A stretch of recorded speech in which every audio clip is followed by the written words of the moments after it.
up, everybody? Man, I'm glad you guys came out today, you know, to join us. This is like my first time really like telling my story, you know what I mean, to a bunch of people. So it's gonna be kind of crazy. Some people might be able to relate. Some people might think this shit sounds kind of crazy too. So, but you know, I'm glad everybody's here and everything came out to hear my story and my journey. And so I just want to say thank you to everybody. First off, get into it. And can you see everything right there? Hey, yo, I just want to say that I remember your testimony inspired me to get started with you guys. Oh, definitely. Thank you, man. Thank you. Yeah, it's good. Some of you guys have like seen my journey too, you know, throughout the process that are on here. Some of you may have not, but we're gonna get into it. So, about Joe Dinero. So, I basically grew up in like the 80s and 90s, you know what I mean? So, I was like, you know, raised in gang culture and things like that, you know, so that's kind of what the era that I was coming up in as a kid. So basically, I'll just tell you kind of the story, like the last time I seen him. I was about 6 years old. My parents split up when I was young, you know, so probably about 3 maybe. So we were actually, me and my brother is a year older than me, so like we were really close, you know. And so we were over there visiting with my dad one day and just chilling on the porch. And then a couple vans pulled up, like SWAT team, you know, kicked the door in, took him away. And then basically, you know, that was the last time we ever saw him, you know. So it was just, you know, with moms after that, you know, she was kind of dealing with her own struggles and things like that, you know. So let's see.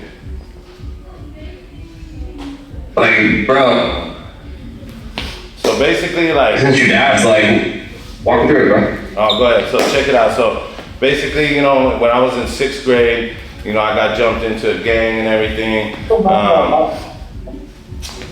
Basically, so I was exposed to like violence at a young age and things, you know. So we thought that was like the way we were supposed to be, you know. That was like the influence of like where we were living and growing up and everything, you know. So I'm gonna play this little video. I went back to, I'm from Phoenix, Arizona originally, you know, and I moved out here to you know, go on this journey with Mike and everything and the Closer Academy. So like we had made this little video when me and my son went back to Phoenix to kind of visit. And so we went to the old neighborhood and I'm gonna play this little video for you guys real quick. Let's see.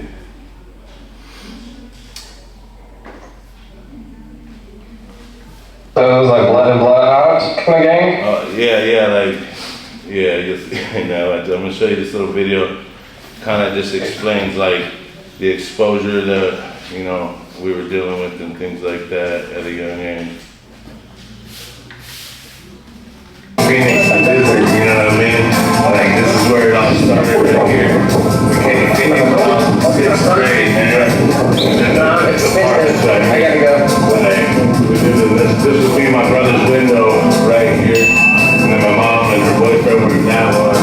But like, so one night, there was some homies out here, there was 2 guys out here. And then like, some dudes pulled up right here in the car with some chicks. And they jumped out and ran over here.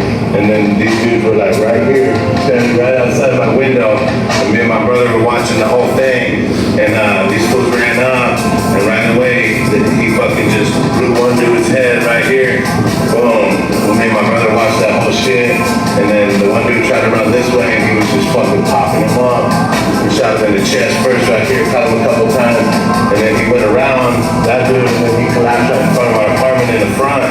And then we went out there and shit. And like, we were just looking at him and fucking big hole in his chest, blood pumping out and shit. Like, this shit was wild right here, man. Like, I was like 11 years old at the time. This is where we got jumped into the neighborhood and shit.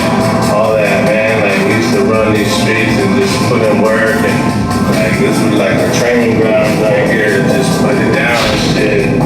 Pretty wild to come back and fucking visit. That's where So basically, that's kind of like, you know, what we were dealing with, you know. Back then, you know what I'm saying? Like, we were just exposed to a lot of things and like, you know, we looked up to like the OGs in our neighborhood things like that, for guidance and stuff. And then, the things they were teaching us was like, how to be violent, how to like, just basically be ready to die for the gang type shit. So that was pretty much, my life, at a young age. We didn't really have no supervision, My mom was pretty much, on her own deal, running around with all the older homies and stuff. And so me and my brother were pretty much just in the streets, left to do with whatever we wanted to do pretty much with the other like little knuckleheads in the neighborhood, So this is kind of like a picture of me, back in the day, just running around with some of the homies and living that life and stuff. At the age of 12 years old, I got arrested and expelled from 7th grade, me and my brother. That was pretty much the last time I went to like regular school, was 7th grade, traditional school or whatever. After that, it was kind of like parole schools and things like that for juveniles. But me and my brother, we both got expelled that year, and like kind of from there, just everything was just like crazy from there, So at 12 years old, I got locked up, for my first time, went to jail. I spent 30 days in juvenile. When I came out, I turned 13. I was probably out only a month or so. Went back from 13 to 14. You know what I mean? So that was pretty much my life, all the way up until like,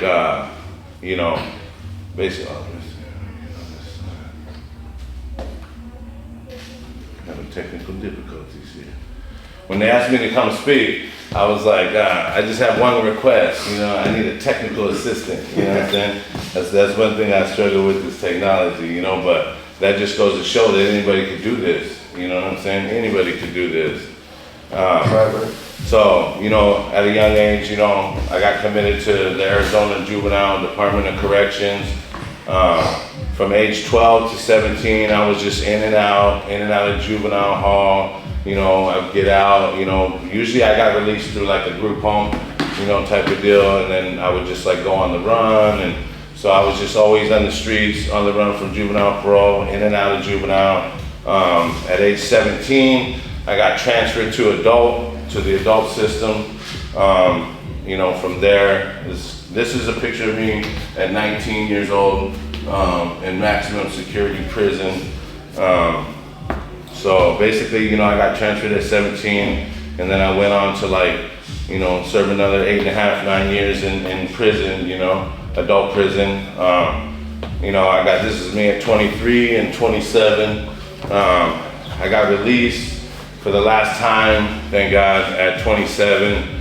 I kind of just like fell into like the construction and shit. When I got out, I had a good friend of mine, and that I grew up with, and they were knuckleheads too, but they kind of got their shit together, when they turned 18, started working with a construction company. So, I was already going to prison 18 and all that. So by the time I was coming home, they were foremen and shit in the company already, worked their way up, had some pull. So they got me in, and then I kind of like got stuck in that routine a little bit. It was more kind of like, I didn't like it, but at the time too, I felt like that was the only thing that was available, to me, with my background and everything. And like the only way I could really like one day make some decent money, And then too, like so I stuck it out for, 12, almost 13 years. But I think it was more of like a loyalty thing, So I've always been loyal my whole life, whether it's the gangs or whatever, And so when they gave me that chance, it was more like, I didn't want to disappoint them, let them down, So I kind of stuck it out even though I hated that shit, And then of course, like, after I got out, basically 9 months after I got out of prison, I had my first son, which he's in the back, JoJo, he's 17 now, almost 18. He's kind of been on this journey with me through like mics and everything too, so it's been kind of cool. So basically, like at that point for me, it was yeah, let's go, baby. At that point for me, like knowing what I went through growing up and things like that, my loyalty switched. You know what I mean? It was like more like now I need to like make sure that, you know, this kid has a good life and things like that. So, but I was still struggling, you know, getting out, you know, the first year or two, I was still kind of struggling with like trying to do the right thing, but like all I know is this, you know, and so it was a struggle, but you know, I kept working construction, you know, doing my thing, you know, providing. What up, Joe? What up, man? Let's go, baby. Let's go. Hell yeah. Where the multi-homes? Everybody got them pins, you know, I was gonna be like, pass mine up. Where's mine at? I don't do the tobacco pin. Let's go. Joe, I got a quick question for you, dog. You getting your head up. Would you say probably the main reason, like, for your upbringing was like probably, you know, bad friends, bad company, and you're just looking for like maybe a good community where you can thrive, for sure? Well, I think like, you know, at that age, you know what I mean? You're looking for anything, any type of acceptance, you know what I'm saying? Like my mom kind of took us away from our family, you know, when I was young. So like she kind of disappeared too, you know, and didn't have no contact with nobody. So it was like we didn't have an aunt, an uncle, a cousin, grandparent, nobody. We just had our mom, but she was, you know, busy doing her thing. So that was basically all we had was, you know, the other homies in the neighborhood that were, you know, going through the same shit. So that's what we kind of latched on to, you know, I guess, and just, you know, that was our life. That's all we ever wanted to do, you know. When I was 12 years old, me and my brother, we snuck in to the movie theater to see the movie American Me. And I don't know if any of you guys have seen that, but I used to say that movie ruined my life, you know, but I feel like that's kind of what shaped me too, you know, now. So, that movie was like, that's what we wanted to do with our lives, you know. It's about kids that grow up in a gang in the neighborhood, and then they go to juvenile, and then they end up in prison, and then, you know, they get involved in prison, and, you know, prison gangs and doing all that shit. So like, after we saw the movie, like that was it. That was what we wanted to do, you know. That was the goal right there, you know. That was the life we were gonna live, and we did it, you know. But let's see. And I got a quick question. Would you say kind of like your son being born is kind of like a life changer for you? Where you're like, hey, I can't go back to prison, you know, I've got a son now, and like. Yeah. Well, definitely, because, you know, once you start getting older, man, like, you know, it's like some of the things that I went through as a kid and shit, like I couldn't even imagine like anybody's kid going through that shit, you know?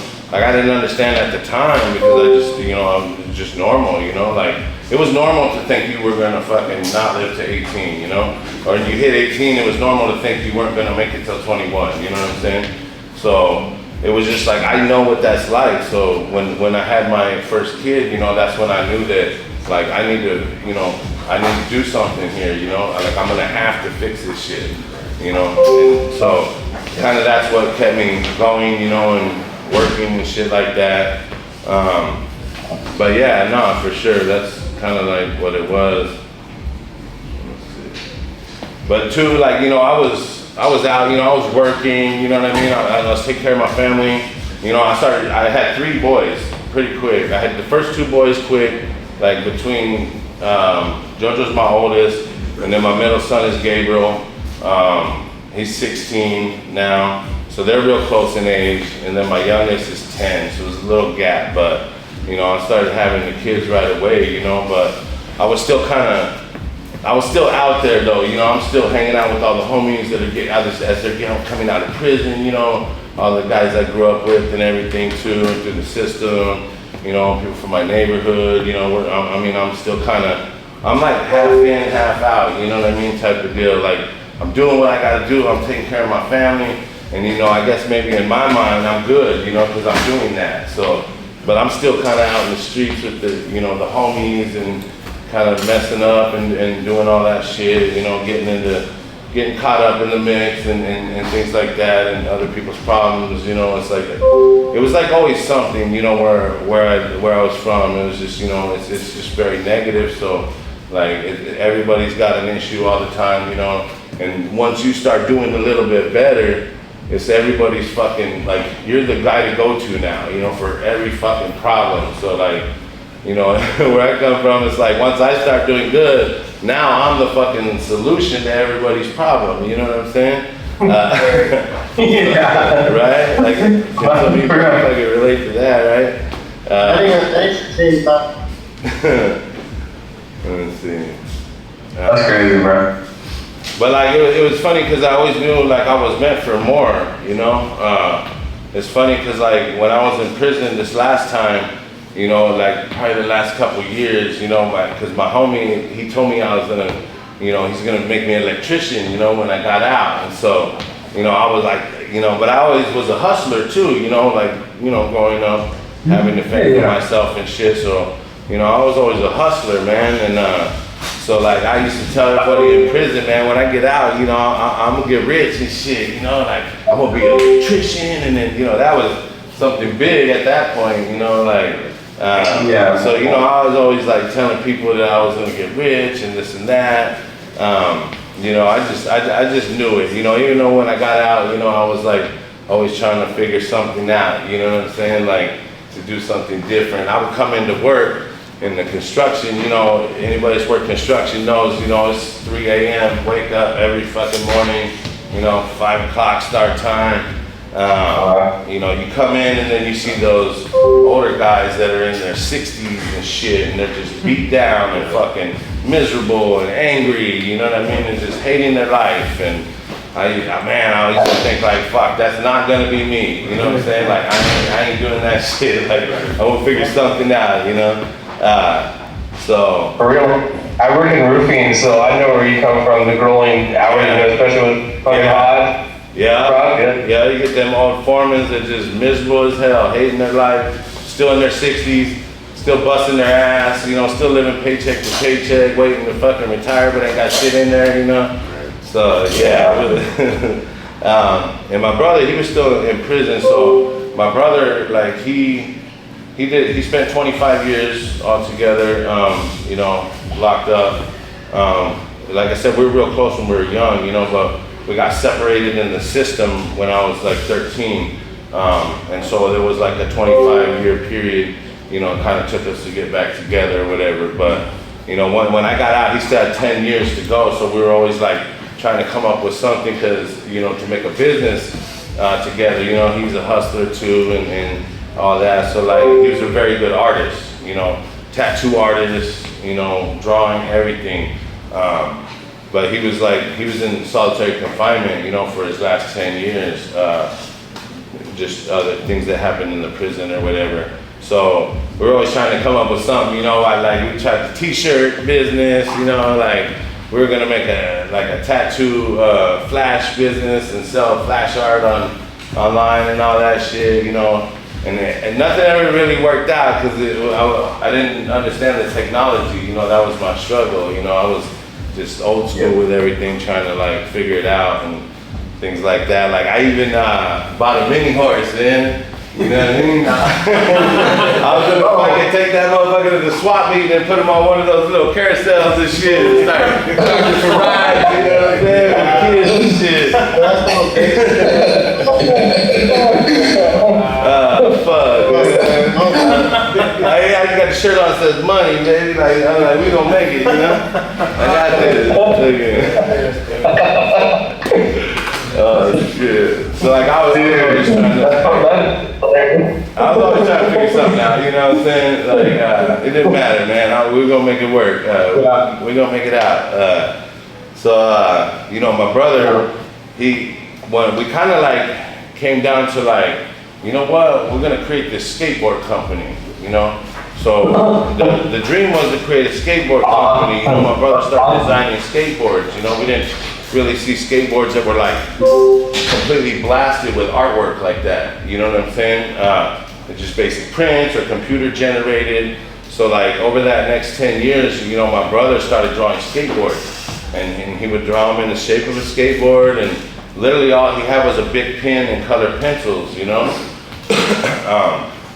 So over that time, he designed over 50 skateboards and so like he was getting ready to come home. I tried to launch the company, you know, before and everything, but like I said, the technology, you know, I had like found a manufacturer, sent some designs over, you know, we got the, basically sent some designs over and stuff, and then, you know, I was posted up at the swap meet and shit, you know what I'm saying? Got the decks, you know, I was like, fuck that computer, man.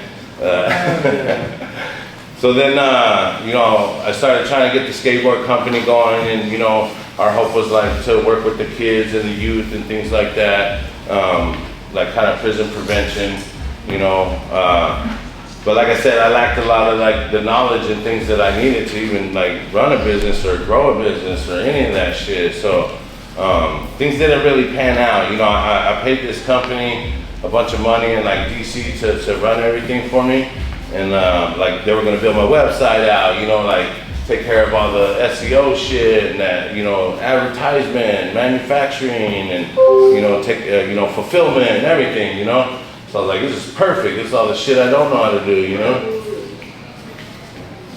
And then, you know, so I was out in the streets, you know, with the product and, you know, putting together a skate team, you know, this was my skate team. We were doing events and things like that, you know? But nothing was happening on the other end. So, like, things kind of got messed up, you know, went all bad, you know, they didn't fulfill the contract. So, that kind of, you know, went downhill at the time. So then, like, I realized I needed to, like, you know, I kind of started realizing that I needed to get out of my environment to, like, find opportunity. I wasn't gonna find it there. So I started, you know, I left construction, you know, and I started, like, coming to California. Because my brother, like, right when he got out, he just kind of fell into the electrician and construction world with me, and we didn't really chase that dream, you know, or continue it. And so, but after 18 months after he got out, he passed away. So that kind of like gave me, like, you know, the fire, put some fire on me, you know, like to just really start, you know, going after it, man. And so that's what, like, that's when I like realized I need to kind of get out of my environment, get out of my state, you know. It's just, everything's just too negative there. It's all bad, you know. Everybody I know always has an issue, a problem, you know. So I started coming to California. I actually quit my construction job, you know, after my brother passed, and I was like, you know, that was it. You know, I'm gonna make this happen. So I quit my construction job, and then, man, basically, you know, I started doing some hustling and shit, and, you know, I would buy whatever I could buy that was at a low price that I could, you know, sell for a higher price, you know what I mean? So I started coming out to California and everything, and then I met this really good dude out here, probably like a little over 7 years ago, man. His name is Miguel, and this guy's like my brother now, you know. We just hit it off really good, and like, you know, I started like traveling around with him, chasing deals and stuff, you know, all over the country. Like, you know, he would put me in the room with, like, you know, celebrities, things like that, you know. I don't know if you guys are familiar with the guy, Mickey Mace, the gambler. Yeah. All right, so, you know, he talks about how he's, you know, got kicked out of MGM, and that weekend, like, he made 11-point-some million gambling. Well, I was there. I was with my guy Miguel. Like, he sent a private jet to LA, and then he got me in, and we went out and shit. We were there that weekend. But he would get me in the room, you know, and then there was UFC fighters there, you know, so I was like, got with them, and then, you know, I met with one in Phoenix after his fight, and, you know, we were gonna manage his career, like. So my guy Miguel, he's real smart, you know. He's my little Filipino homie, my brother. He's got a master's degree from Stanford, you know, all that, like business technology, psychology, all this shit, you know. He's well connected and everything. So basically he would get me in the room with a lot of people, you know. But anybody I would talk to, I knew that had something going on. I knew I just needed to get them to LA, to my guy, you know. And then once I hear him speak, it's like, oh shit, man, damn, game over, you know, we got the deal. So I didn't even realize I was kind of in there already kind of trying to close deals, you know. I'm out just like finding things, bringing it together, you know, making it happen. A lot of things never really panned out though, you know. But like we traveled all over, me and Miguel. This is him right here. Basically, let's see, right here in the middle there. That's my brother. So we traveled all over, you know, New York, Atlantic City, Philadelphia, you know, Vegas a lot, chasing deals, you know. But I never really found that deal, you know what I'm saying? I never really found that fucking deal that was gonna make it happen for me and get my family out, you know, where we were and everything. I always, you know, once I started coming to California, you know, I started like dreaming of living on the beach one day and shit, you know, and like, cause when I would come out here, it was like a whole different energy. You know, everybody was positive, everybody's doing something, like, everybody's got something going on, like, nobody's fucking bombarding me with their problems, needing shit, you know? And I'm thinking like, man, this is the environment, like, I need to get my kids in, because there's no opportunity back home. Like, I need to get them in a position to where they're gonna have a lot of opportunities to succeed as well, you know? So, you know, that was kind of my goal. And it's funny, you know, because my original goal was I was gonna move to Huntington Beach, you know? Because I have a cousin that lives there. And, but it's funny how like things, you know, change, you know? So that was always our goal, we're gonna move to Huntington Beach, and, you know, one day I could get close to Miguel, and, you know, I'll be able to fucking just do everything with him now and go everywhere and just make shit happen, you know? I'm thinking, all we gotta do is get to California. And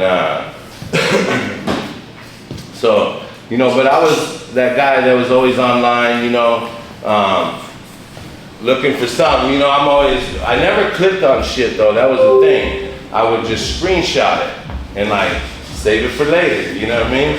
And but I would see so much shit online, and I'm like, man, one of these motherfucking things gotta be real, you know what I'm saying? So like at the time, so you know, then I was like, at the time I was like, you know, losing some people, you know, like I lost 6 friends in 7 weeks. I lost 6 friends in 7 weeks, you know. Basically my boy Eric, I was supposed to meet with him at like noon, right? He goes to the gas station like 10:45, gets in a road rage incident, gets shot and killed. You know, like a week later, you know, a good friend of mine, Model, I grew up in the system with him and everything, he gets in an altercation with the police, he gets killed. A week or so later, you know, a friend of mine, Anthony, you know, I grew up with, ODs, he dies, you know.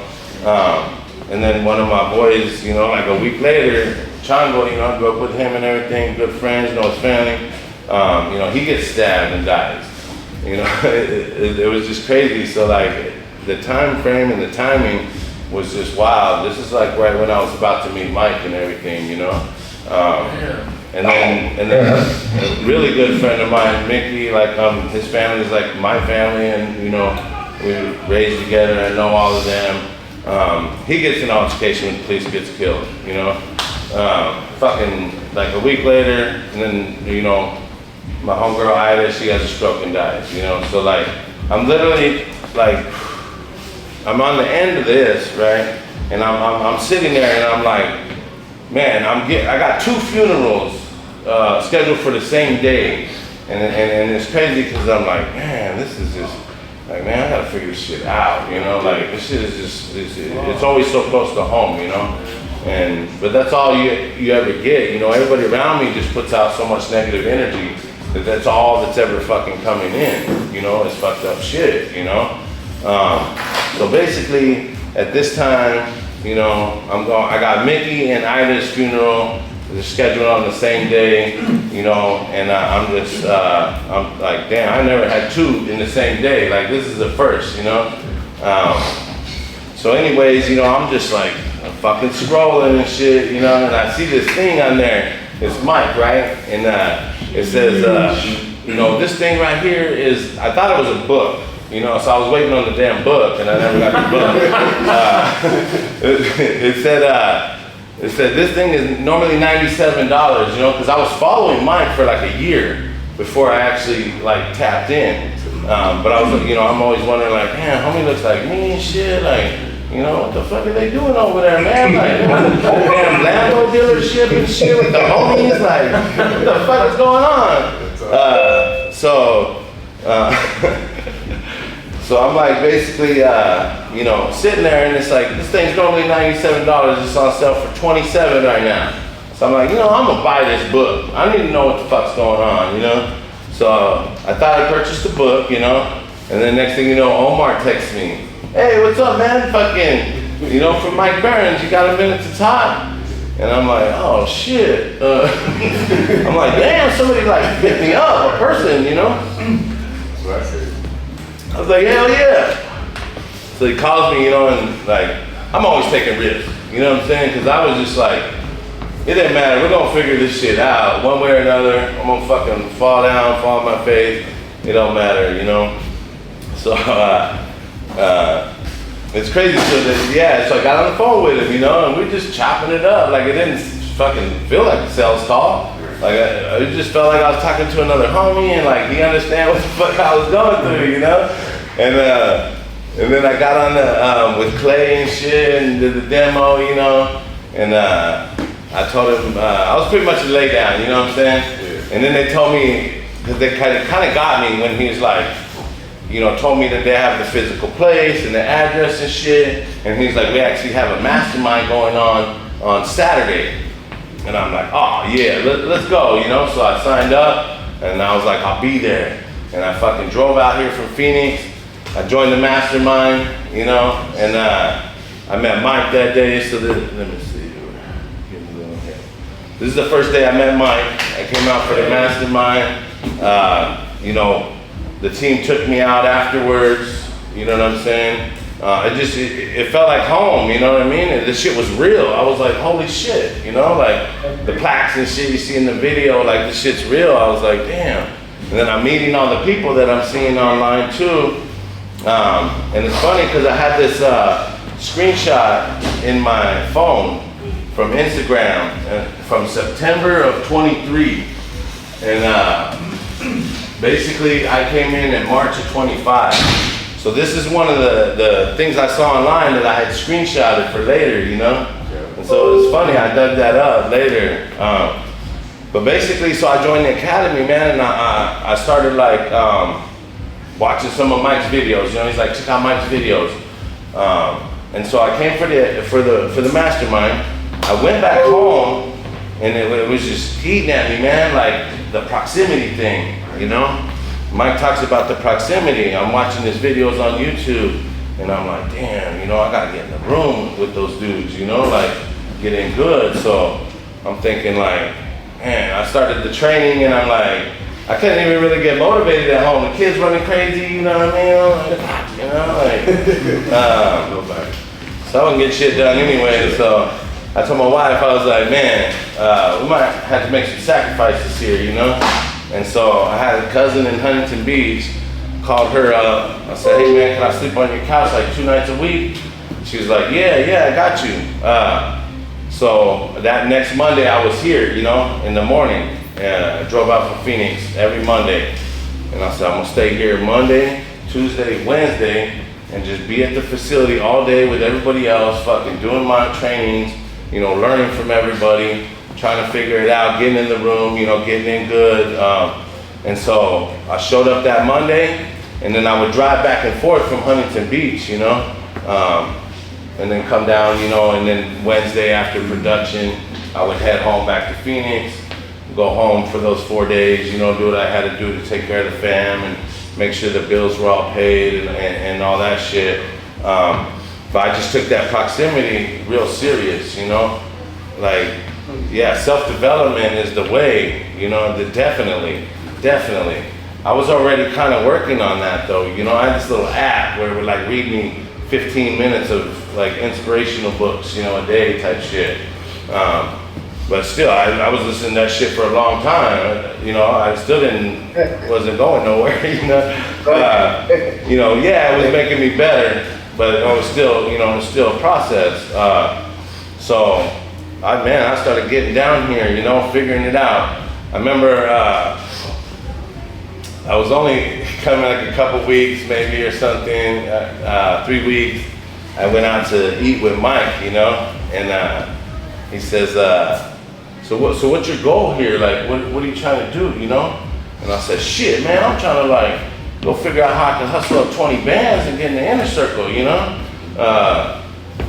So, it was crazy. So he's like, all right, you know, this is what we're gonna do, you know, we're gonna get you rolling, you know, with everybody, and like, you know, we'll you know, you already got like, you know, the money that I used to get in the academy, I already had that, you know, basically towards it. So I'm like, all right, cool, I gotta come up, you know, with some money here. Because of course I didn't pay full price for the academy, right? I got a call one day, I paid half. Because I put half down, basically like 2,500, you know, just to get in and get things rolling. And then I got a call one day before like my next payment was up, and it said, yo, like, if you can come up with 2,500 today, we'll wipe it clean, you know? So I'm like, shit. I said, let me call you later this afternoon. And so, you know, I went out and did my thing and made it happen. And so I paid it off. So I had a good chunk. I still had to come up with like, you know, some money, you know? So I remember going home one weekend, and Clay's like, damn, so how much you think you could come up with over the weekend? You think you could come up with at least 5? And I was like, shit, more than that, man. Like, I'm on a sick one right now, man. Like, this shit is crazy. Like, you know, I'm fucking all in. I'm like, fuck this. So I went back home for that 4 days, you know, and on Monday, let's see, I showed up, man, with my fucking money counter in one hand, and my backpack with $16,000 in cash in it. You know what I'm saying? And that was the money counter on the counter, me signing the agreement right there, right here, on the left there. And this picture is just like to show the struggle, man, the sacrifice, you know. Sometimes I didn't want to spend the gas money to go back to Huntington Beach. So I'll go to Mission Beach and sleep in my truck, you know. Use the outside showers and shit and just get going in the morning like I'm excited, boy, I'm ready, let's go. We're gonna do this shit. And so, within 5 months, man, you know, I joined the inner circle. I started working on my own kind of thing. Within 5 months, I was like, you know, it's time. You know, I told my family like, we're moving. We're moving to San Diego, you know. And this ain't no cheap city, man. This fucking city ain't cheap compared to Phoenix. Shit, crazy, right? So, you know, I came out here. We packed up, said, fuck it. We came out here, you know. We had about enough money for like, I want to say like 3 months, you know. And so, you know, I'm in my mind, like, this is it. We getting rich, baby. Like, it's game over, you know. So, you know, we set up the 8-month lease right on the beach and shit, you know, 5 G's a month, almost 6, you know. I covered that for like 3 months, you know, I covered that shit for like 3 months and some bills. So, you know, I'm thinking, yeah, get me in there in about 3 months, buckle down, you know, get my shit launched and it's on, you know. Well, that 3 months came and motherfucker didn't have no money, you know. So, like, I got some shit going. I didn't really like get my full academy going, so like I got on some affiliate shit real quick just to try to, you know, make it happen, you know. And I was running ads and like for myself, but you know, trying to push like the academy and things like that, you know. And so we're gonna tap my demographic, right? And so I'm like, all right, cool. We're bringing this whole new demographic, you know, and start getting the homies in here. Didn't work out so well, man. My demographic didn't have no money, you know what I'm saying? So everybody was like either just getting out of prison, fucking in halfway houses. I had a motherfucker reach out to me from prison. You know what I mean? Ready to go. I'm like, fuck, man. Like, how much you got on your books, dog? You some commissary over here?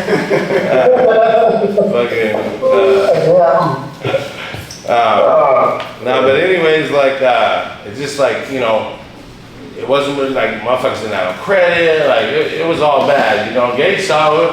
I sat out here with Christian, me and Christian, like, it was right. So I met Christian, like, first motherfucker, like, I pretty much met here, you know, and, like, just kind of, you know, we bonded, man. He's a little youngster from the hood, you know, and, like, anybody that knows like older people from prison, they always gotta have like a little homie. You know what I mean? A youngster with them, you know what I'm saying? And so, you know, Christian just became my youngster, you know, and he's always been with me and loyal and shit. So, man, we sat out here for like 3-4 months, man. Fucking every day, 10-12 hours a day. Fucking DMs, fucking talking to broke motherfuckers all day. You know what I mean? So like, you know, when it would come about getting close to the first, you know, on the bills, I would have to like take a week off, go back to Phoenix, you know, do the shit I don't want to be doing no more, you know what I'm saying? Get back, get the bills paid, you know, because I'm locked in this fucking lease now, and I'm like, fuck, it's different when you gotta hustle up $5,000 for damn rent, $6,000 instead of like, you know, we were paying like $1,100 in Phoenix, you know, like, so it was a big difference. Shit I wasn't used to. But man, we just kept pushing, you know, we kept pushing, and then I kind of stepped off just for a little bit to like just kind of get in the lab and fucking, you know, get my own shit kind of back up together and like kind of continue the dream. And I was always here though, you know, I still come, tap in, like, what up, everybody, you know, like, I'm still here, you know. When we moved out here, like I told my family, I said, we're never going back. Like, period. I don't give a fuck what happens, like, we're never going back. This is it, like, this place is amazing, you know. So, you know, we did what I had to do, man. And I want to say, like, shit, we were coming up on the end of that, like, 8-month lease, you know. And we kind of didn't know what the fuck we were gonna do. You know, I'm literally like, we got like 3 days to move out. Like, I'm in Phoenix hustling. You know, ended up coming back. It worked out, but like, we basically moved in with the homie, you know, over here. He just had a little 2-bedroom apartment, you know what I mean? So basically, like, he let us rent a room. So, you know, we moved into a bedroom, me and my whole family, you know, all 5 of us, me and wife, 3 kids, and the dog, you know. We moved into a bedroom, and it was funny. So like, because we didn't have nowhere to cook, you know, none of that shit, no fridge, you know. We had ice chests in that bitch, and we were ordering like prison food, you know, commissary shit, like chips, soups, fucking zoom zooms and wham whams, you know, fucking oatmeal cream pies and shit, you know. But it was funny because like I didn't have money for beds, so I went and got some wood and I built bunk beds, you know, and then got the air mattress and shit, you know. And but not once I said we were gonna go back home, like fuck that. But it's funny because it didn't seem like it really bothered my family. Like they trusted me, like they knew my drive and shit, you know. So like the last 2 months, I say before we got launched now, we were living in that bedroom, and I was just working on getting things launched. Now, you know, I was working on my own academy and everything. You know, the main thing, man, is like I was so all over the place fucking trying to do all this shit when all I needed to do was duplicate. You see what I'm saying? That was the fucking whole problem. Once that clicked and I was like, boom, all right, we need to fucking duplicate, you know? Found my guy, my running mate, and we fucking, you know, put the shit together, got the videos filmed for the program, and then we were pretty much on, we were ready. And you know, this whole time too, I was working on the skateboard company, because that was like my original kind of deal. I thought I was gonna come here and build my skateboard company, but the only problem is it's for the kids. It's like, where did money come from? You see what I'm saying? You know, and then I kind of realized that's more of like a kind of a funding type thing for programs and shit like that. You know, that's when I started learning about nonprofits and shit. So now, like I got my the whole skateboard company is built out. It's live online. All our skateboard purchases are automated. All our merch and shit's automated purchases. What's that? What's it called? It's called deckheadsofficial.com, but it's spelled a little different than you would think. It's spelled DEKHEDZ official.com. And so you can see like all the, you know, skateboards and shit that my brother. Yeah, definitely. You see all the skateboards and shit my brother designed. Like we got like 24 up there right now, so we still got like 28 for new drops. But man, it just seemed like everything that I was working on just started finally taking off at the same time, you know? We were literally in the struggle with fucking nothing, and then everything just finally starts blowing out. And it's crazy because I always like hear a lot of people that are successful and made it. They say, man, it was like I was just going through it, you know, fucking up, nothing was going right, and then finally it was just like boom, and all of a sudden I was just blowing out, you know, which is crazy. I never understood that till now. And one thing I never fucking understood is how Mike gets up here and tells everybody this shit's so easy. You know what I'm saying? It's too easy, guys. Come on, man. Fucking this shit is too easy. And I used to be like, damn, motherfucker, like, man, I got all this goddamn information and shit trying to process. But now I understand that shit. You know what I mean? And I'm saying the same shit. I'm like, this shit is too easy. Come on, man. Like, you know, now I understand it. It's just like, the more I get into it, the more things click. You know, some of these masterminds I've seen 10 times. I fucking still attend them, even if I've heard them. Because every time something else fucking clicks for me. You know what I'm saying? But yeah, so like basically like we got the skateboard company all up, ready to go. Like it's just literally lacking the marketing now. And then me and my partner, we started running, you know, building our academy, you know, high ticket sales and closing, fucking duplication at its finest to the fullest, you know. So I pretty much turned myself into Mike, you know, and duplicated the process. And then, you know, we got everything together. We basically like, I didn't plan on paying rent that month. Like I went to Phoenix for like the last week maybe, and I hustled what I could, and then I didn't pay rent. I had like, man, I swear I had like 3-4 days till it was like time to either pay rent or move the fuck out, you know? But I put all the rent money on the ads and shit, you know, we got that shit launched, and then, man, it just like, shit started cracking. It was crazy. The first day, first lead, we closed for 10 grand. And we made 20 bands on our first day.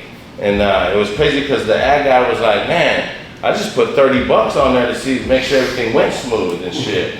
So, oh shit. Yeah, so it was just, you know, and literally we started out with just me, my running mate, Mundir, which some of you might have heard of him in the VT or know him. He's talked about in the VT a lot about that kid that was like 17 years old, and you know, his parents had to sign a waiver for him to join. He was still in high school, but collected like 200K his first year in his pocket type shit. So that's my co-founder, running mate, Mundir. And you know, he worked with Mike for a long time in the sales, you know, so he knows what he's doing. So it was the perfect match for me. But man, it's crazy, like we got launched, you know, and the shit just started cracking. And it was crazy because like within that like just 4 days where it was like, you know, do or die, you know, fucking we're moving into the new condo in Mission Valley, you know, and in the beginning we were like sneaking into high rises downtown, you know, to work out of, so it looks like we're in like, you know, we're in there, you know, we're using their business centers, conference rooms and shit, you know, by the pool and all that, you know, just, you know, we filmed our ads there and everything. We would get fucking kicked out of one, you know, we'd go figure out how to get into another one, you know. Like there's one downtown like where we figured out like if you can get yourself on this certain elevator, it's for guests and you don't need a key card. So like, you know, we were getting in, but you know, everything started cracking, you know, and then it was like, shit, you know, we need to scale. Like we're basically on the 5-step process, you know, to the ultimate entrepreneur.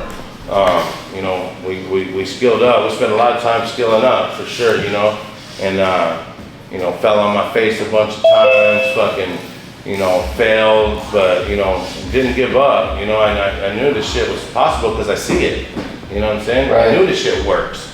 And I see it. I'm watching motherfuckers get money all day, you know, so it's like, I feel like I needed to go through those, you know, certain things to figure it out more and to like, for things to really start clicking, you know?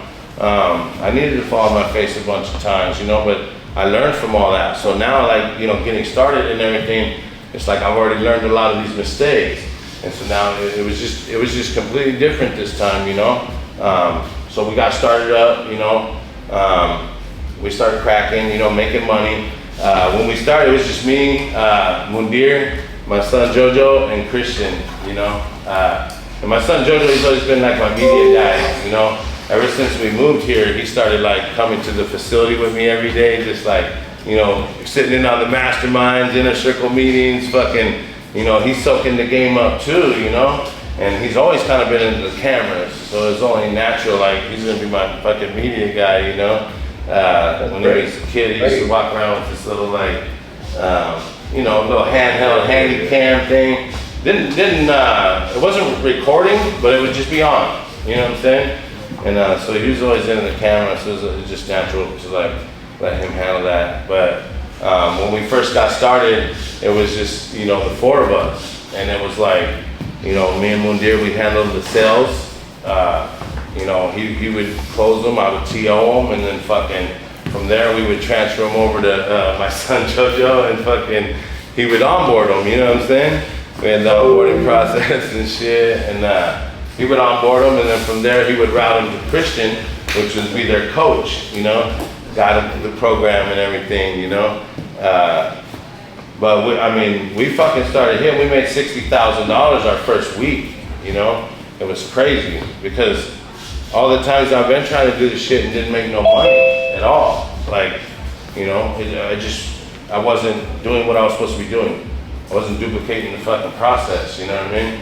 Mind's all over the place, thinking this and that, trying to fucking reinvent the wheel, you know? Like, if I can blow this shit up, you know? Didn't happen, you know? Duplicate the process, it's already been figured out, you know what I mean? Everybody that's like, hear all the information like Mike gives, like, all the information Mike gives comes from nobody that's made less than $100 million, you know what I'm saying? But it's literally about applying that information and not trying to like reinvent the wheel. You know, that's kind of where I got fucked up. I got too caught up in the hype and fucking, I'm gonna do this, I'm gonna do that, you know? It was crazy. But once we like just duplicated, fucking did what Mike taught us, that shit was crazy, man. Everything just went crazy. Hey Joe, can I ask you a question? Yeah, for sure. And so you had said that you had tried to do this in the past as well, like with the homies, and you talked about the demographic. Not being able to cover the cost. So how has that demographic changed when it comes to your targeting? Because I stopped targeting my demographic. You know what I'm saying? You know what I mean? I got Mike's demographic now, shit. I'm fucking chasing Mike's demographic now, shit, you know? 18 to 25, baby, you know? Good credit, let's go. Hey Joe, I got a question for you. Yeah, for sure. Are you saying that basically, you know, the duplication was what really clicked for you? Yeah. Right? That's where you were like, man, that duplication is what clicked and said, man, this is it right here. Do you remember that time and that experience where you were in that instance where it's like, man, it's the duplication. I gotta be duplicated. That's what it is. So can you rewind that and funnel us through that portion of where you felt that? Definitely. I mean, I've always heard it, you know. We always talk about duplicating, you know, and you know, I'm fucking notes on everything, you know. I got fucking notes stacked up, you know, but I'm not like guiding myself by that, you know what I'm saying? I'm kind of not like, I'm just in my own head, you know, like the fucking wheels turning, like, oh fuck yeah, we could do this or we could do that, you know. So I'm like trying to do all this other shit, you know, and you know, come up with my own ways of doing things or whatever, and just the more I just had heard said, dude, duplicate, you know, it just had to pound into my head, you know. And I think one day it just kind of clicked in one of the masterminds. I was just like, fuck, man, because I think I was kind of at my lowest point at that time. You know what I mean? And it was like, you know, I got to figure this shit out one way or another. I think it just clicked one day in one of the masterminds, just like, fuck, man, we need to literally duplicate the damn process. Like, that's what works. That's how I'm seeing all these people get all this fucking money. You know what I mean? And literally it's duplicatable for whatever you're doing. You know what I mean? Just follow the same. Yeah, that was going to be the next question. Actually, did you duplicate the high sales ticket, or did you duplicate more or less your own lane, right? You found your own lane and kind of duplicated the process and went through your own lane and then touched the high ticket as well.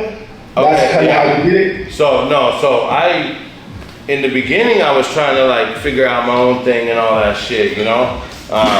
But still, I didn't know enough, you know? I haven't learned enough about like building a team, managing shit, you know, like scaling, you know? I'm just on the steps, man. I'm going up, you know? I think it was like,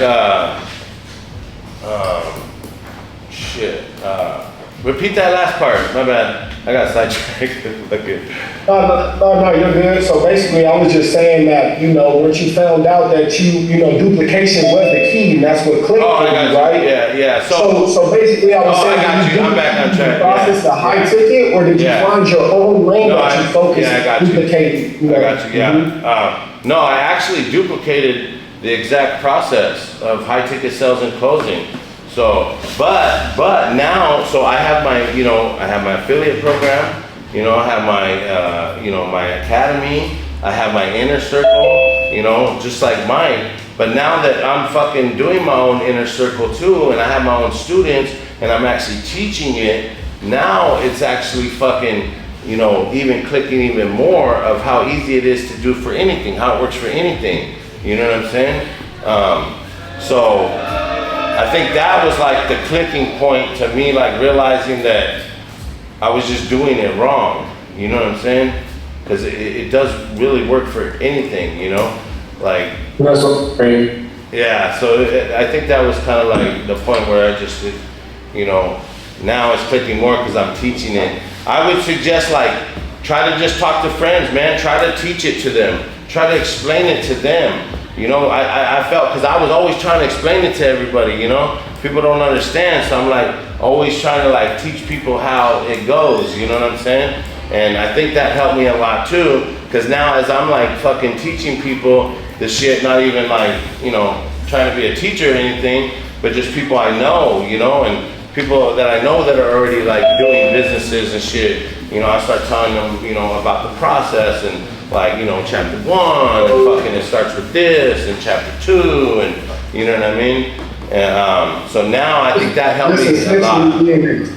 The program, just you were essentially excited talking to the people around you about what you were Yes, intentions weren't specifically to teach, but I'm teaching it without knowing, I guess, and then it's like, and then things are clicking to me as I'm like teaching it to people too, you know what I'm saying?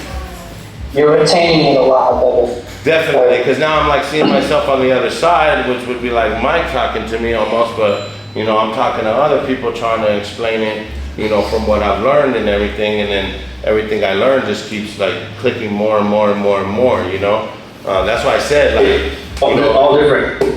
Like, how we listen, did off the notes, writing it down and seeing yourself, the notes, and then the people as well, you're getting all angles and trying to process it so you can have a better description of how to present. Definitely, I'm getting the visual, I'm hearing it, I'm writing it, and then I'm like, telling people about it too. Not realizing that I'm like teaching, but I am, because I'm giving them the knowledge of how it works and everything, So like I would suggest like talk to as many people you can about it that are curious about it, because the more you talk about it too and tell other people about it, things start clicking, and like they always talk about, hey, watch these fucking videos over and over and over, like Ruli, he's fucking done more BT than anybody, Once Mike told me to put that shit on in my car, it was game over. Now it's just running in the whip, you know what I mean? Like, like watch over it until you get it. Dude, every time you watch it, something else is gonna click. Something else is gonna click. Before you know it, you got this shit figured out. So Joe, one more quick question. When you did go ahead and launch, right? When you said that you did go ahead and launch, when you launched, are you launching just basically your own version of the high ticket sale? That's what you were doing in that sense, or were you launching the skateboard portion of your business? No. You were launching the high ticket closing. Yeah, so that was a completely separate business, like completely separate like thing, you know? So we were kind of working on separate things at the same time, a couple things at the same time, you know, and it was just like, you know, once we were ready to launch this, it's like fucking, you know, the skateboard company just went live too. It's just like now everything's gonna come out, because we got to the point with the skateboard company where it was like, all right, fuck, we got to this point, like we're live, everything's good, but we got no resources now. We got no money, you know what I'm saying? So I'm like, fuck, we gotta hurry up and get the fucking academy launched, because that's gonna generate the fucking quickest money that's gonna allow me to start dumping over there and fucking growing that too, you know what I'm saying? So it's just like, it's just such a stepping stone, man. There's so much more to learn in the industry instead of just, you know, setting and closing, you know? It's just, there's always another level to look for, you know what I'm saying? So like we got started up, we did the startup phase, you know? And then like I said, that first week we did 60 grand, you know? After like 2-3 weeks, you know, probably 2 weeks of sneaking into the high rises, getting kicked out, we're like, fuck it, you know, it's time to get our own shit, you know? Because at the end there, we were working out this like fucking, in this one complex and shit, they had like it was like a fucking Harry Potter library, you know, everything looked like it was from like the 15th century and shit, but if you were rich then, you know what I'm saying? But man, we were killing it in the Harry Potter library, you know, but we did like 60 bands in that motherfucker. But nah, it was just like kind of like fuck, man, because it got to the point where we were just like hitting everybody up this morning. Where are we fucking linking today? Where are we gonna try to get into, you know? And then it was just like, fuck, we need to scale, dog, fuck this, you know, like, let's go get the office. So then we just took the day off and we went downtown, we started looking at offices, fucking got one, you know, we got the office in downtown now, Little Italy, by the water, fucking, you know, high rise, all that shit. And so we started building out the team. Now, I would say that's probably been the toughest challenge, man, is building out the team, you know? Because we're killing it. And then as soon as we brought a bunch of people in and fucking then everything kind of like slowed down, it wasn't coming anymore like it was when we were doing it by ourselves. So that was kind of frustrating, you know, kind of a struggle. We went through that a little bit and then we fucking fired everybody and just went back to doing it ourselves, you know, to run it back up. But at the same time, like, you know, we need to be going to step 4. You know what I'm saying? Like, we got the office, we need the team so they can run this shit, and then, you know, we can go focus on the company and, you know, where we at, where we going, you know? And start getting the podcast and fucking doing all that, you know, getting out there, making the partnerships, you know, because we're doing placement as well. You see what I'm saying? So now it's time for like me and my partner to get out there, start making the partnerships, you know, and all that shit. So now we have people, you know, in companies to place people, which we're doing pretty good with that. You know, we have a few places now, good ones, good offers. But, you know, these are just things that we need to be working on, you know, instead of like, you know, trying to fucking run a sales team, you know, going through the motions of like the sales guys, you know, coming in, just worried about fucking making deals and then going home. You know, instead of going through the motions with them, we need to be out fucking getting ourselves to step 4, you know, we need to start the sell-up process, you know, get ourselves out there, start getting, you know, equity in other companies, partnerships, you know, so it's kind of like where we're at now. So we did hire a new team, we got, you know, some good people in. I think in the beginning, I think I tried to bring too many energies in at the same time, you know what I'm saying? So, I mean, we brought a fucking good group of like 7 people in at the same time, and then the shit was all fucked up, you know? This motherfucker's over here, this motherfucker's over here, he got his own idea, like, so, you know, we kind of like started bringing people in slower, a little slower, you know, scaling. We found a good one, we bring them in, get them in the culture, get them in the energy, and then fucking bring in the next one, you know, boom, boom, boom. So I think that was like a big thing that I learned too. That's been the kind of the toughest part is building a team, getting them to perform like you're performing, you know. But now I feel like we got that dialed in now. So now me and my partner are literally just focused on, you know, delivery. You know, now we can kind of focus on making sure everybody's happy. You know, the energy's good. We're all on the same page. You know, we're engaged. You know, now we can kind of, you know, delegate. You know, and sit on the top and make sure everybody's like doing what they're supposed to be doing to fulfilling. You know, and making everybody happy. So we're kind of that's kind of like the point we're at now. You know, we're in step 4. Of course, like, you know, we're gonna be, the goal is to go to 5, you know what I'm saying? Which we're gonna be there. We already found the real estate investors in our building, you know what I'm saying? So that's coming next. But yeah, man, it's been a crazy ass fucking journey, you know, getting here. But dude, the sky's the limit, you know?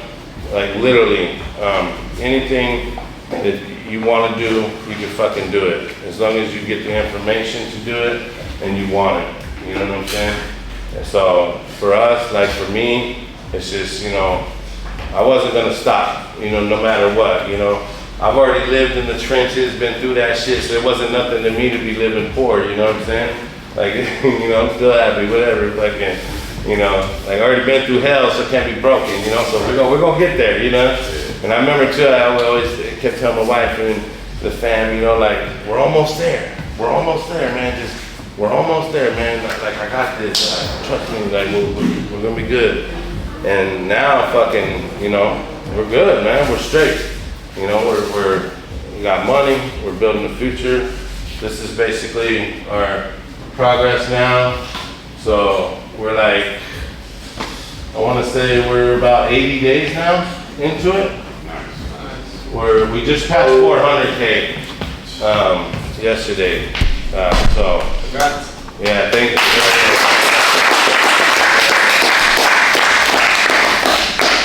So it's been quite the journey, man, but all this shit is possible. All this shit is possible. Yes. Like, we're seeing it. We're watching it. You know what I'm saying?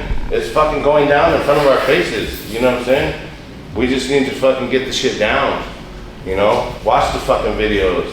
I want to say, I noticed this theme where like people hit like rock bottom-ish kind of place, yeah, and then you get the fuck out of the way, yeah, and you trust the system just like you said, and then you allow that to happen and your focus just goes on that because you're not trying to get, you're not worried about all that shit. It's like whatever, like we'll make this happen like we always have, you know?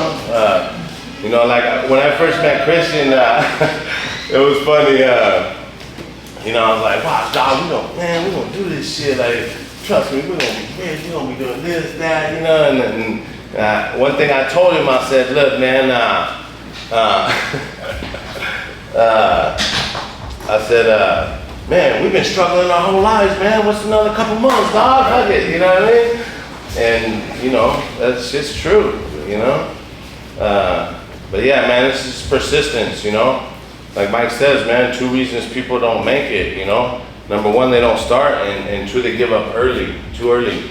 I've seen so many fucking people, like, since I've came, I've seen so many fucking people come and just give up, easy.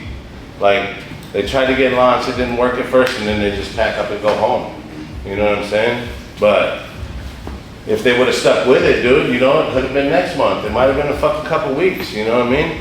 It's just, you just gotta keep fucking filling your head with that information. You know what I'm saying? It just needs to click. It's a lot of information, you know? You're not gonna be able to take everything at once and be like, oh, I got this shit. Yeah, fucking, you know, I heard the mastermind. I fucking watch the video. You know what I mean? It's so much fucking information. You are not a computer. You know what I'm saying? Like, there's just so much information. You have to retain it, you know? And that's why it's so important to be consistent of listening to the shit over and over, you know, pounding it into your head. You know, that's why Ruli fucking is the best. That's why he makes fucking $500,000 a year. Because he's fucking driving to work listening to that shit, you know what I'm saying? Fucking, like, it's how bad do you want it, you know?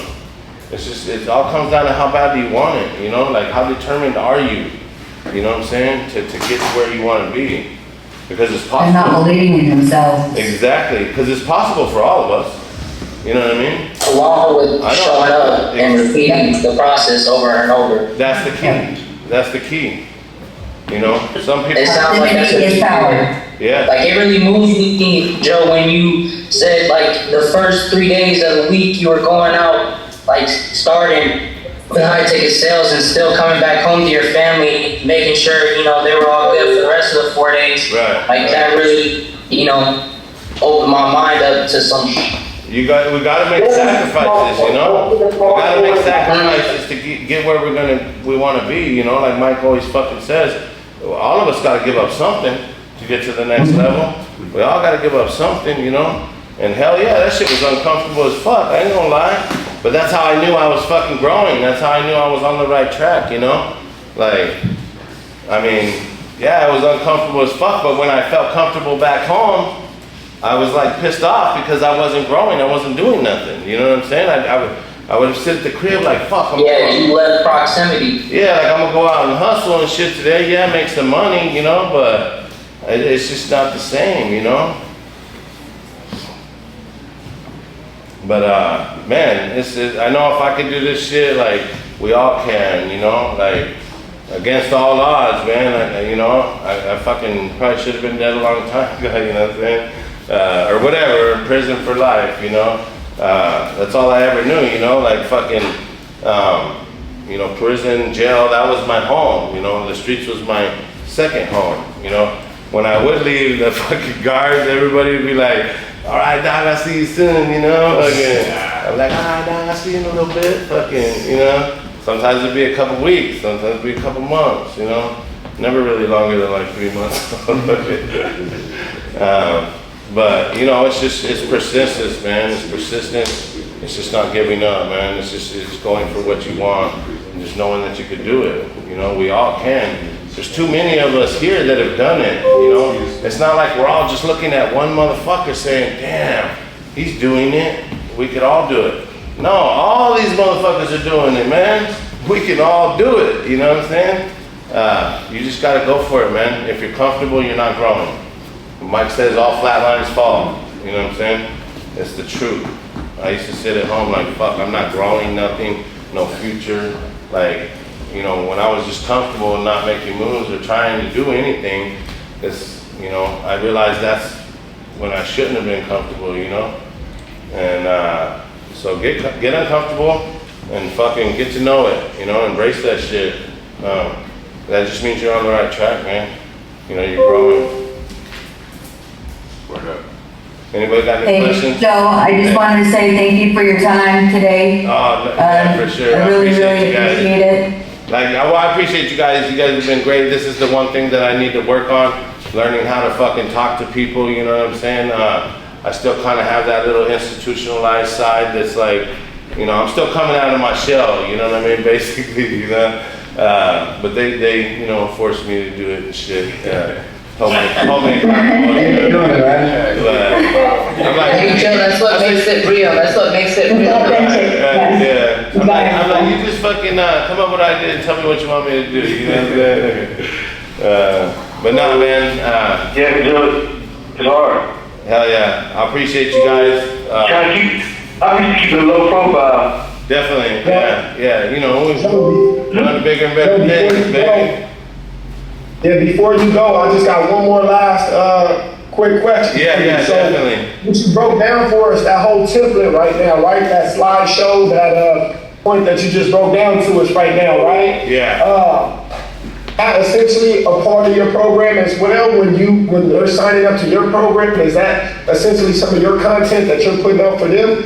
Like when we're duplicating Mike's energy, right? And Mike's whole yeah. So that kind of portion to yours. I'm glad you asked that, man, because I want to touch on the media part a little bit. You know what I'm saying? Because at first it's tough. You know what I'm saying? Like, I used to hate making the videos at first because I thought I fucking sounded and looked stupid as fuck, you know what I mean? I was like, man, I look stupid as hell to say that shit, you know? But fucking people would like it, you know? And then that shit would trip me out. I'm like, damn, most people like that shit, you know? But Yo. that is real important, man. Your content is your branding. Your content is what's gonna drive your shit, man. So that's like the most important thing too. You know, you really gotta be on that. You gotta follow the steps. Like, I think we just hit 100,000 followers on Instagram. I literally started so I've been here for like 18 months. I literally started my Instagram when I started here, you know? So, we just followed the templates, followed the fucking training, you know?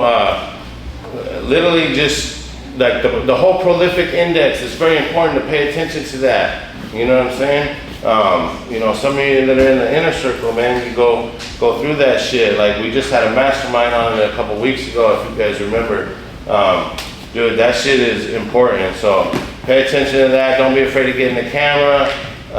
You know, like Mike says, you're not everybody's deal. Not everybody's gonna be your deal. That's okay. But a lot of people are gonna fucking rock with you, man. There's millions of people in this world, man. And a lot of fucking people are gonna rock with you, you know? So just, you know, you might think you look stupid as hell, but everybody else don't. I feel stupid as hell standing up here right now. But, you know, you guys are being receptive to me and shit, you know, like, so there's good indicators and all that. So, you know, you just gotta do it. Follow the fucking blueprint and duplicate. Doing a good job. Yo, big dog, what kind of watch is that? It's actually a Johnny Dang watch. It's 101, 6 carats. Bro, I gotta ask, where do you go to get your watches? Johnny Dang, baby. Johnny Dang. That's like if I watch now. Shit. I used to get my watches on sale at fucking Sears, you know what I'm saying? But shit, now we Johnny Dang, baby, let's go. I would have rocked the grill, but it's got to get tightened. They got to tighten it up and shit. So, but yeah, this is a 1-on-1 watch that Johnny Dang made. But hey, yeah, bro, my bad. I know you need to head out and all. I have been just listening this whole time. I've been getting ready for work while listening to you, and I really love your story, bro. Like, I grew up in East LA. Right, that's what I said. So I grew up in LA, and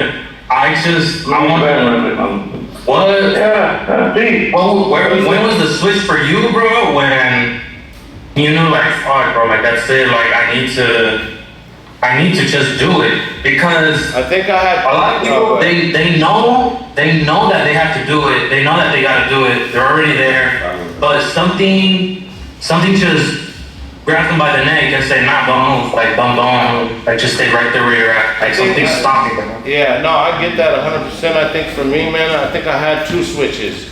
The first one was when I started having my kids, you know? Cause I didn't fucking like what I was doing, you know? It's 120 degrees in Arizona, you know? I'm out there fucking digging ditches and shit, you know? I didn't like it, you know? But my kids, if I don't, you know, they're gonna suffer. So, you know, how to put food on the table, that's what kept me pushing. And then, you know, of course I was always chasing the entrepreneur shit, but then once I lost my brother, that's what lit the fire on me to, like, fuck that, we had dreams, you know what I mean? I'm gonna continue that shit and, like, really make it happen for real, so, yeah. So do you think, like, if you didn't want it that bad, like, you wouldn't have been able to be where you're at? 100%. If you don't want it, you ain't gonna get it. You know what I mean? And what about the people that say they want it, but for some reason it's not, like, happening for them? Gotta be honest with yourself. But they're like trying, they're really, like, they saying they want it, putting in the effort. What's that one song that has, like, fucking... Like, they're not producing, they're not... People have a machine or something like that, but... No, so, like, with something like that, I got something for you. What up, Brian? What up, Brian? That's what comes to my mind. So you're talking about somebody that says they want it, right? But they're still not. Yeah. Could you repeat that one more time? Yeah,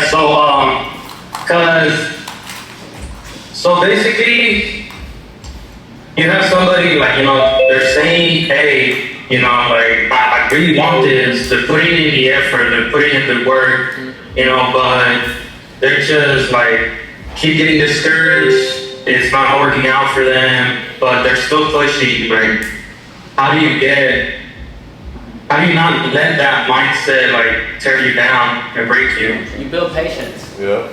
You build patience. Build patience. Patience isn't. Faith, baby. Patience is not. Faith. Patience is not sitting around and doing nothing, like people think, right? Like you're not just waiting. Patience is just understanding that it ain't gonna happen tonight. Yeah. That honestly, man, that was the biggest fucking thing for me, was like having to be patient. That was the biggest fucking, I want to say, like, task for me. Like, in my mind, I know this shit's gonna happen, but I know I have to fucking be patient too. And I know everything happens for a reason. I know everything is a step closer to where I want to be. You know what I mean? But I would say the patience, man, it's funny because I used to tell people that when Gates said that, it just clicked. Like, I used to always tell people, like, just the hardest part of this entrepreneur journey is being patient for fucking the reward, you know? Definitely, patient. Yeah, I think that's what I struggle the most with, bro, like, cause I've always been good at hustling, good at going out there, but once I started to do it the right way, like, where I could actually market it, like, not be like on the street and all, like, I actually felt like, damn, like, now I actually gotta I gotta be patient, I'm doing this right, so it's gonna be harder. Like it's been a lot harder for me. Like this whole thing has switched my whole life 180. Like, and that's like how it has been for you. Like it's crazy. But it's just that's been that's always been my hardest like failure. Like I guess, or my biggest flaw. Like I'm very impatient. Are you ADHD? Yeah, everybody ADHD. Are you ADHD? Everybody knows what you're Yeah, like I love because I am big time, man. And, I would always start shit and never finish it. You know what I'm saying? Yeah, that's my thing. Yeah, like I start things and like, fuck, this isn't working. I get it now, like. Well, for me, dog, for real. Yeah. I'm really. That was always my fucking problem too, man. I would start shit, but I got so many ideas all the fucking time, I lose interest. So that kind of goes back to what I was saying about like having your own idea about shit. You know what I'm saying? Like, duplicate. Fuck what you're thinking. Fucking, it's already been figured out. You know what I'm saying? Because that's kind of the problem why I would give up on shit, and because I have so many fucking ideas, you know? My mind's always running, like, I always have a great idea, you know? If I can wake up in the middle of the night and take a piss with the great idea, you know what I mean? Like, about to change the world and shit. But that's the problem. Yeah, because I'm so into my new fucking idea, I start losing interest on everything else, you know? So like, just stay focused on what you know you want, and you know where it's at, and it's gonna show you how to get it. Stay focused on that, man. You know? Question. Yeah. I appreciate you, bro. I appreciate your time. Hell yeah. When you were saying focus, what were you like, what were you focusing on to like keep that focus there? Like, what were you like, I guess, my whole focus, what was the process? My whole focus has just always been my family, you know what I'm saying? My whole focus is like when I first started, like, when I first talked to like Omar and shit like that, it's like, oh, you in the cars, you want to get the Lambo, this and that. I'm like, honestly, man, I don't care about none of that shit. Like, I just want to make sure that my family is fucking straight when I'm gone, I want to make sure that I break this fucking curse, and like change things, starting with my kids, you know what I'm saying? So that was basically the focus for me. What's your why? Yeah, that's my why. So I just always go back to your why, man. When shit gets fucked up, start thinking about why the fuck you're doing it. Why are you doing this shit? You know what I mean? Why are you doing this shit? And that shit puts you right back on track, you know what I mean? If it's that important to you. For sure. Hell yeah. Good I have a question. Yeah.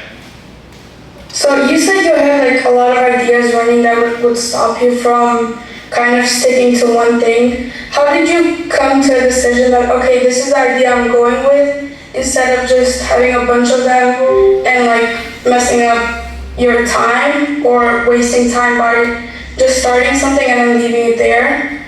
What was your decision that, okay, this is my idea and this is what I'm gonna go with? So honestly, man, I think it all comes back to the duplication thing, you know what I mean? And that was kind of my problem in the beginning. I got all these ideas running through my head, and I'm fucking every day trying to implement something new, and it's not working. Like once I submitted to the duplication and really started to follow the process is when I started winning. Hey Joe, I got a question. Yeah.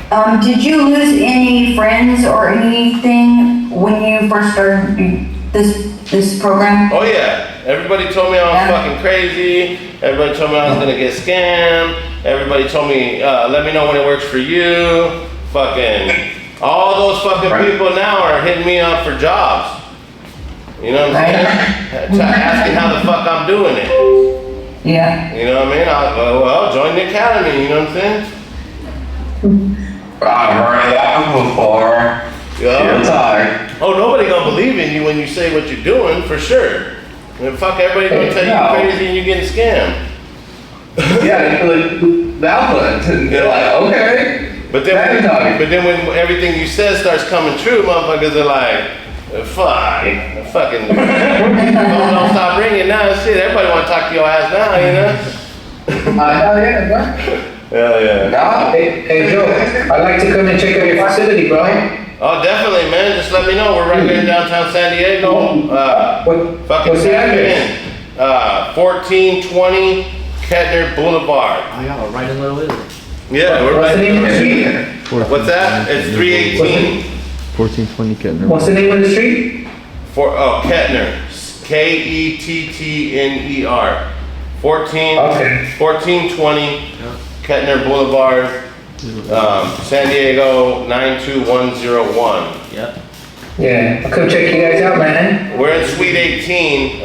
Just tap me on IG, and then fucking I'll set it up with you that way, because I gotta come down and get you if you don't have a key card to get up. You'll be able to get in the bottom and shit and look around, but you know, you won't be able to come up if you don't have the key card.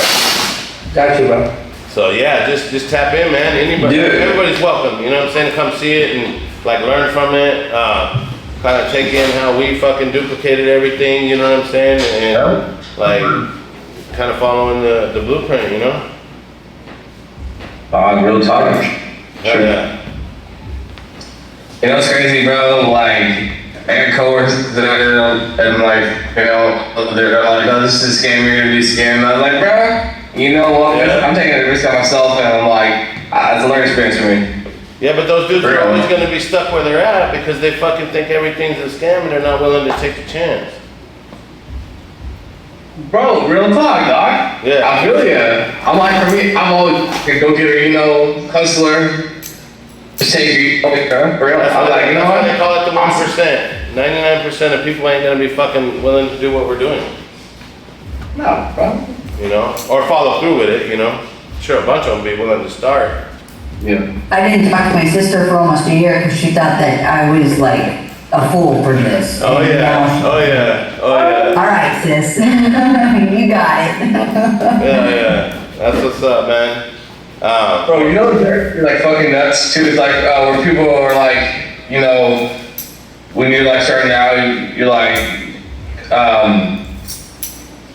you know, you're struggling with it. Yeah. When they get to the struggle, dog, and then like when they want like the rewards and once you're reaping the rewards, bro, I'm like, bro, fuck you guys. You can never be with the struggle. They ain't gonna be there when you're struggling, baby, but when you're winning, they're gonna be right there knocking on the door. They're all gonna come out of the woodworks. That's what's up, man. We gotta kind of wrap up, guys. I fucking had a good time with you guys. I really enjoyed this show. Real talk. Yeah.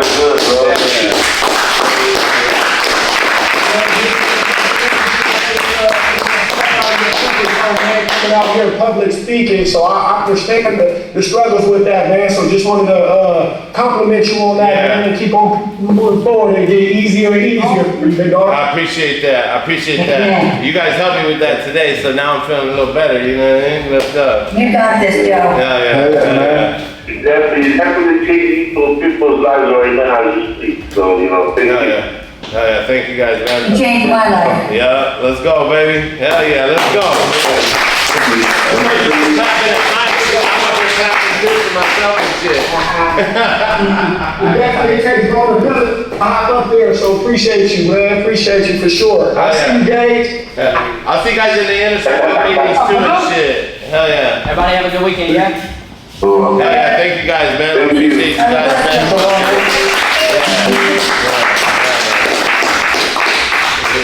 Let's go. Hell yeah.